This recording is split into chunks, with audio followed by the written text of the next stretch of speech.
I'm here with Elisa Hirn and Zara Campion, the student organizers of a school strike that's going to take place on March 15th in Hong Kong.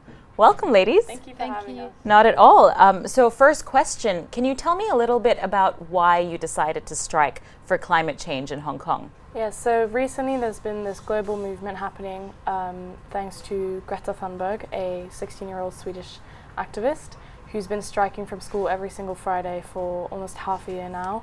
And so she is trying to encourage students to come out and make their voices heard. And so on the 15th of March, it's the global date for all the cities to take part. And so we decided that Hong Kong, should definitely be a part of this and make a change, because we have a lot of things we would like to see the Hong Kong government doing in terms of climate actions. So this is part of the global movement Fridays for Future that was started by Greta, as you said. Yeah. But a lot of people are saying that a class boycott isn't quite the right way to, move forward. What do you have to say to people that think that way? I mean, it's understandable, because when you're doing a project of such magnitude, it's inevitable that there are going to be people who disagree with you or think that it's not the right thing. But the whole point of this student strike is that it's a student-led initiative, and many climate change marches have been held in the past, and nothing's really been, done after. And so we believe that a student strike might be, the way to go to see change. So we're just hoping that it'll be a success. And what's been the reaction so far from your friends, your teachers, your family? I think overall it's been really positive.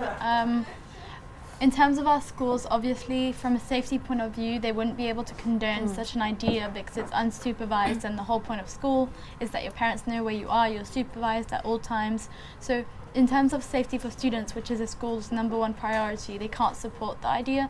But many of our teachers are very proud of us, and they have told us that they're proud of us, which is really nice. And they do understand why we're doing this and why we're taking this step. And I think our friends have been really supportive too. So I believe you've actually encountered quite a few problems or obstacles while trying to organize this strike.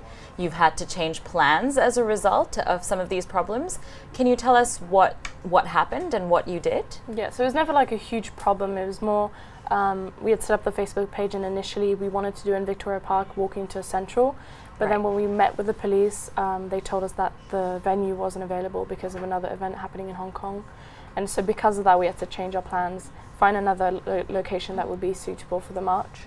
And yes, and so we did. So it wasn't like a very difficult thing. It was just because of the unavailability of the location, we had to change.